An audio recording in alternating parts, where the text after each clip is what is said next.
bersama-sama beribadah di gereja kita di Sri Kencoro ya.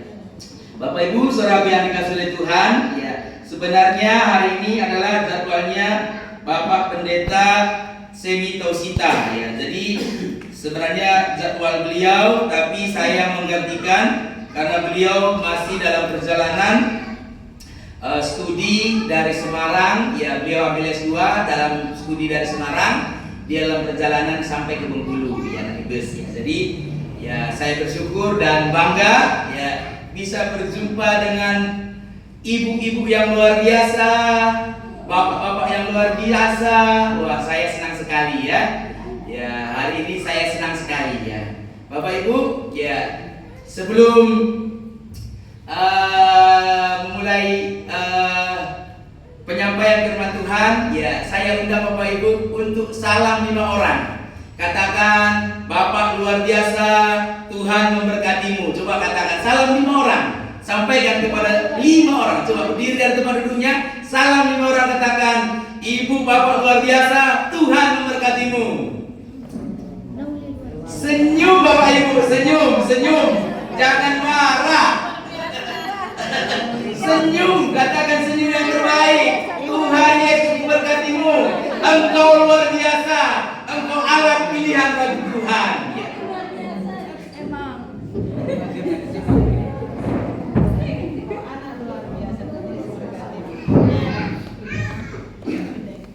Nama Tuhan ya. Terima kasih Bapak Ibu yang dikasih Tuhan ya. Bapak Ibu saudara yang dikasih oleh Tuhan, hari ini adalah jadwal tukar mimbarnya BPD. Dan dari BPD memberi tema bahwa bersinergi dalam pemberitaan Injil ya. Jadi kita bersinergi dalam pemberitaan Injil. Tadi Ibu Pak Pahan bilang pesan, ada arisan hari ini, nanti jam 1 udah selesai ya. Jadi dipersingkat sesingkat-singkatnya ya. Sesingkat-singkatnya. Kita akan baca kitab 1 ayat saja Bapak Ibu, dari Kisah Para Rasul pasal 1 ayat yang ke-8 ya. Mari kita buka Alkitab kita, Kisah Para Rasul pasal 1.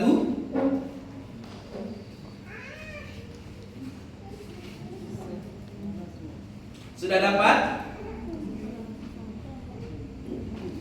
Kisah Para Rasul pasal 1 ayat yang ke-8.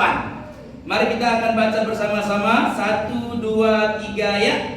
Tetapi kamu akan menerima kuasa bila Roh Kudus turun ke atas kamu, dan kamu akan menjadi saksiku di Yerusalem, di seluruh Yudea dan Samaria, dan sampai ke ujung bumi. Amin, amin, amin. Bapak Ibu saudara yang dikasihi oleh Tuhan, ini adalah satu kabar bagaimana janji Tuhan Yesus ketika dia menaik ya, ketika dia kenaikan ya, sebelum berangkat ke surga, dia berjanji kepada pengikutnya, kepada orang percaya, bahwa dikatakan apa? Tetapi kamu akan menerima kuasa kalau Roh Kudus turun ke atas kamu, dan kamu akan menjadi saksiku di Yerusalem, Yudea, sampai Samaria, bahkan sampai ke ujung bumi ya. Jadi kita adalah orang-orang, alat-alat pilihan yang Tuhan pakai untuk menjadi saksi Kristus. Kita adalah alat yang Tuhan pakai menjadi saksi Kristus ya. Coba colek kirinya, Anda adalah saksi Kristus. Colek, Anda itu adalah saksi Kristus ya. Puji Tuhan Bapak Ibu saudara yang dikasihi oleh Tuhan. Ketika saya merenungkan kebenaran firman Tuhan dari tema ini, saya melihat ya, kita bukan sembarangan saksi. Kita bukan sembarangan orang yang biasa. Tapi saya melihat ada 3 janji Tuhan bagi kita sebagai seorang saksi Kristus ya. Ada 3 janji Tuhan yang luar biasa Tuhan kasih kepada setiap kita yang percaya menjadi saksi Kristus ya. Bapak Ibu, yang pertama dikatakan adalah dari ayat ini tadi ya, jauh sebelumnya dari ayat yang kelima dikatakan, sebab Yohanes membaptis dengan air, tetapi tidak lama lagi kamu akan dibaptis dengan Roh Kudus. luar biasa sekali Bapak Ibu, saudara yang dikasihi Tuhan. Ya. Ya. Bagaimana? Ya, Yohanes melakukan pembaptisan dengan dicelupkan. Ya. Orang yang mau bertobat, orang yang berbalik dari jalan yang jahat, orang yang percaya Yesus, menerima Yesus sebagai Tuhan dan Juru Selamatnya, maka simbol dari ketaatannya, maka dia akan menyerahkan dirinya untuk dibaptis, untuk percaya, mempromosikan, memproklamasikan bahwa dia sudah mati, dia sudah bangkit bersama dengan Kristus dan hidup, maka dia dibaptiskan. Lambang kematian dan kebangkitan Yesus Kristus. Maka dia bangkit. Maka Bapak Ibu Saudara yang dikasihi Tuhan, itu terjadi. Tetapi kata nas firman Tuhan ini bahwa tidak lama lagi, bukan baptisan secara itu saja, tapi dikatakan bahwa kamu akan dibaptis dengan Roh Kudus. Dan ayat 8 mengatakan kamu menerima Roh Kudus. Bapak Ibu Saudara yang dikasihi Tuhan, janji Allah setelah kebangkitan, yang pertama dia berjanji tidak akan meninggalkan kita yatim piatu. Amin. Ada yang yatim piatu di sini? Saya pun piatu, papa saya nggak ada lagi.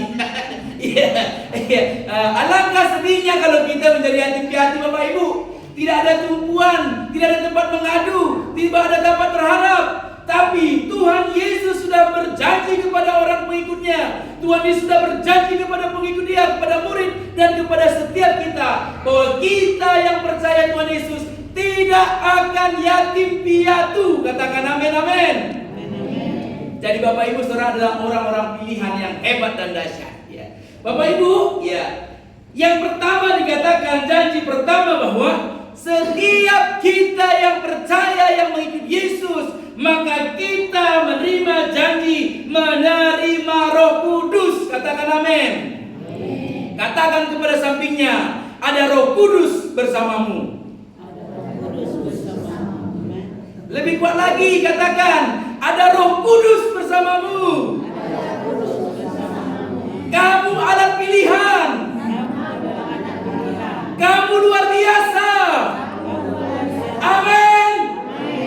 Kurang lemas, pengubah yang semangat. Ya, sekali lagi katakan, ada roh, kamu menerima Roh Kudus.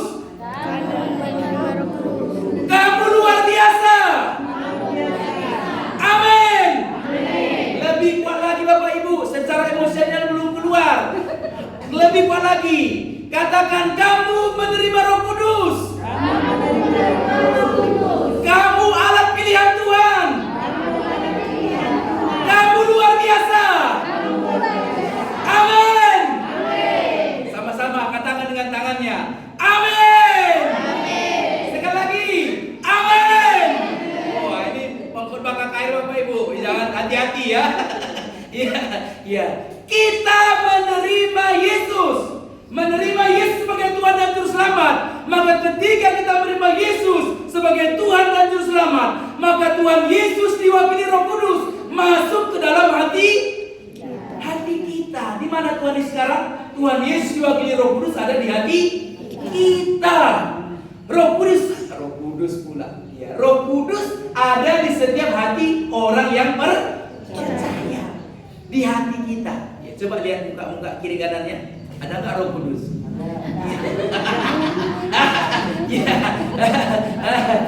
Muka-muka yang dipenuhi oleh Roh Kudus, muka-muka yang dipenuhi oleh Roh Kudus, maka muka-muka itulah muka-muka yang berseri. Muka-muka yang penuh kemenangan, Bapak Ibu. Muka-muka yang penuh kemenangan.